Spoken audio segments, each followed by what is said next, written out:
नमस्कार, मैं पूजा दुबे। आप देख रहे हैं फास्ट न्यूज इंडिया। आप सभी दर्शकों को गुरु नानक जयंती की हार्दिक शुभकामनाएं। खबर की शुरुआत करते हैं यूपी के फर्रुखाबाद से, जहां भारतीय किसान यूनियन भानु के राष्ट्रीय अध्यक्ष का आगमन कल होगा।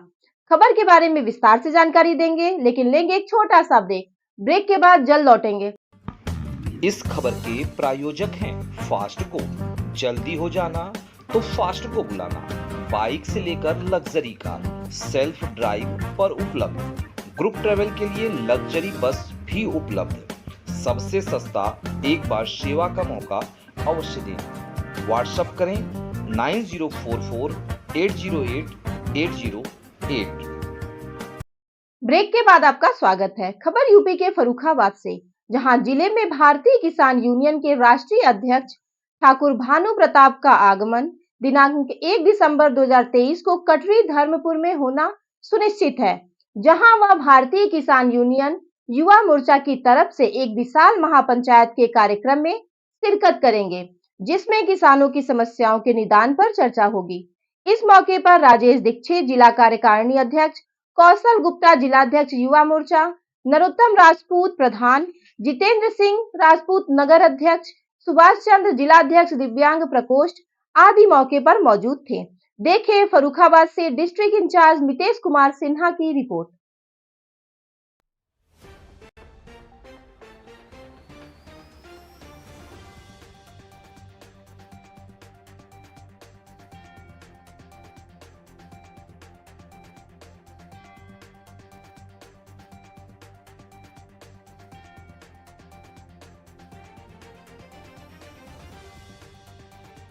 आइए हम आपको ले चल रहे हैं उत्तर प्रदेश राज्य अंतर्गत फर्रुखाबाद जिला। फर्रुखाबाद जिले के कोतवाली फतेहगढ़ अंतर्गत डीएन कॉलेज परिसर क्षेत्र में, जहां आज किसान सम्मेलन का भी आयोजन किया गया था। इसके उपरांत भारतीय किसान यूनियन भानु के राष्ट्रीय अध्यक्ष का आगमन धर्मपुर कटरी क्षेत्र में होना है। हम जानेंगे भारतीय किसान यूनियन के जिला अध्यक्ष नरेंद्र सोमवंशी की जुबानी कि आखिर जिस प्रकार से ठाकुर भानु प्रताप का आगमन धर्मपुर कटरी क्षेत्र में होना सुनिश्चित हुआ है, वहीं विशिष्ट सूत्रों से यह भी पता चला है कि निःशुल्क कोचिंग का भी शुभारंभ किया जाना है। आखिर इस प्रकार के परियोजन के माध्यम से भारतीय किसान यूनियन भानु क्या संदेश देना चाहती है, हम जानेंगे नरेंद्र सोमवंशी की जुबानी यह कहानी। नरेंद्र जी, जैसा कि 1 तारीख में सुनने में आ रहा है कि भारतीय किसान यूनियन के राष्ट्रीय अध्यक्ष ठाकुर भानु प्रताप जी का आगमन होने जा रहा है, तो आखिर यह आगमन एक जिले स्तर पर जो होता है तो बड़े क्षेत्रों में किया जाता है, लेकिन उन्होंने धर्मपुर कटरी क्षेत्र क्यों चुना है? किसान गांव से आता है तो इसलिए किसान ने कटरी क्षेत्र चुना है, क्योंकि किसान ज़्यादातर मेहनत करके जहाँ जहाँ कटरियाँ हुआ करती थी उनको कटरियों को ख़त्म करके अच्छी खेती करने का कार्य किया। काफ़ी मेहनत से वहाँ पर जो है अन्न उपजाऊ किया है, तो इसलिए अब कटरी कोई भी नहीं रही। यहाँ नाम जरूर है धर्मपुर कटरी करके, तो वहाँ पे आ रहे हैं, क्योंकि ज़्यादातर अधिकतर जो किसान है वो सड़कों पे नहीं है, गाँव में है, खेतों में। इसलिए किसानों को ज़्यादा कष्ट ना हो, ज़्यादा दूर ना आना पड़े, इसलिए माननीय राष्ट्रीय अध्यक्ष स्वयं चल करके गाँव चलते हैं।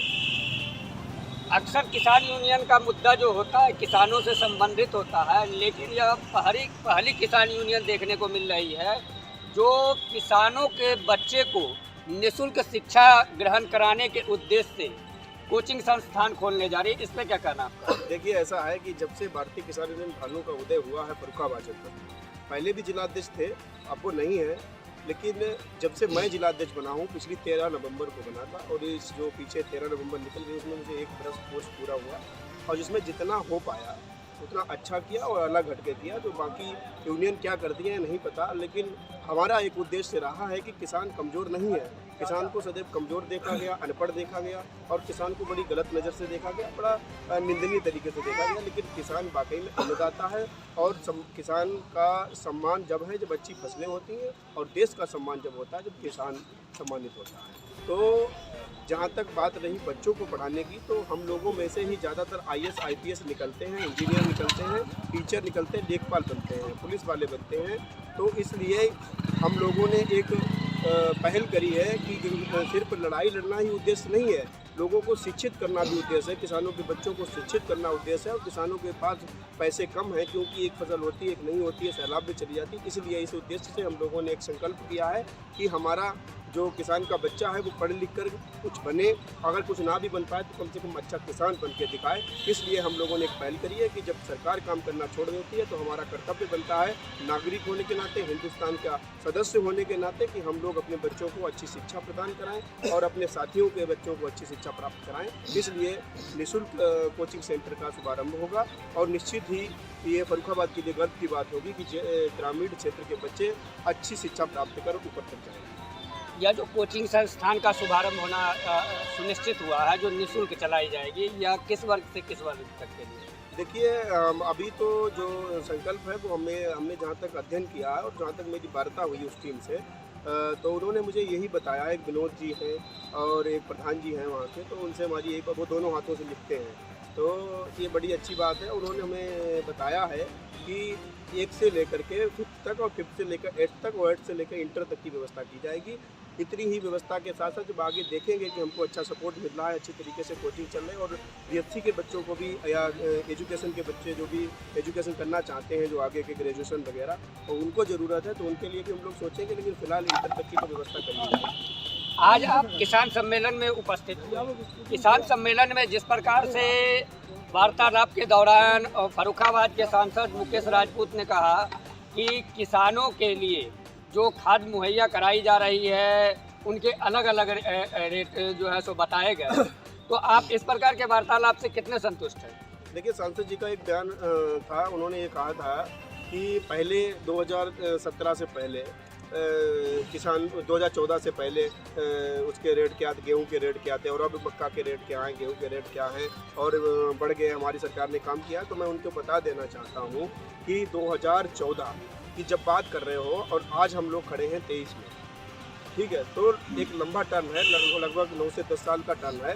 इसमें आप सिर्फ अपनी खूबी बता रहे हैं, आप अपनी कमी नहीं बता पा रहे हैं। उस टाइम आप ये भी तो बताइए कि 2014 में सिलेंडर कितने में था और आज कितने रुपए में मिल रहा है। आप ये भी तो बताइए तब चीनी कितने में मिलती थी, आज कितने में मिल रही है। रिफाइंड कितने में था, आज कितने में है। चरम सीमाओं पर जिस तरीके से महंगाई बढ़ी है, उद्योगपतियों की महंगाई बढ़ी है, उसकी अपेक्षा तनिक मात्र भी किसान की आमदनी दुगनी तो छोड़िए, जरा सी भी नहीं बढ़ी है, 1 पैसे की नहीं बढ़ी है। ये सांसद जी भूल गए हैं। और एक चीज़ और बता दें, ये दुर्भाग्य है जिले का, जो सांसद जी किसानों के दर्द को नहीं समझ पा रहे हैं और किसानों के दर्द से ज़्यादा वो अपनी सरकार की वाहवाही लूटने में लगे हुए हैं। मैं उनसे पूछना चाहता हूँ, वो मुझे बताएं कि किसानों के मुद्दे पर खुलकर वो कहाँ बोले हैं। क्या तहसील में कभी बोले हैं, या जनपद में बोले हैं, कलेक्ट्रेट में बोले हैं? मंच पे 2 मिनट का भाषण दे देना, उसमें ये कह देना कि हमारी सरकार ने जो है 22 रुपये में गेहूँ कर दिया है, 24 रुपये में कर दिया। स्वामीनाथन आयोग जब लागू हुआ था, स्वामीनाथन आयोग की जो रिपोर्ट थी, उस टाइम उन्होंने गेहूं का रेट तय किया था 76 रुपये। तब मास्टरों की तनख्वाह 72 रुपये हुआ करती थी और आज मास्टर की तनख्वाह हो गई है 70,000 85,000 रुपये। किसान 2200 रुपये पर टिका हुआ है। तो उनको ये ध्यान में रखना चाहिए सांसद जी को।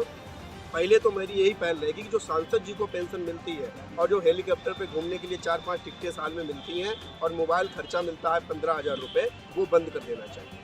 सांसद को इसकी ज़रूरत नहीं। 999 रुपये में रिचार्ज होता है, 299 रुपये का रिचार्ज होता है, 1 महीने तक खुलता है। सांसद जी को स्पेशल रिचार्ज नहीं कराते हैं, जो उनको 15,000 रुपये दिए जाते हैं वो बंद किए जाएँ। और जो ट्रेन में उनके लिए सुविधाएं हैं वो सारी बंद कर दी जाएँ। ये सब किसानों को दी जाए, जवानों को दी जाए, तब देश का उद्धार हो सकता है। ऐसे सांसदों के कहने से नहीं होगा। फर्रुखाबाद का दुर्भाग्य है जो मुकेश राजपूत जैसा सांसद हुआ। अगर सांसद की बात विरोध कर दो तो उन पर रोज झूठे मुकदमे लिखाते हैं लोगों पे। अभी एक बाहुबलपुर के प्रधान जी थे, उनका सारे खाता बंद कर दिया, सिर्फ उन्होंने वोट नहीं दिया। लेकिन ये अन्नदाता है और मैं जहाँ भी कहता हूँ ललकार के कहता हूँ सांसद जी से कि आप मेरा कुछ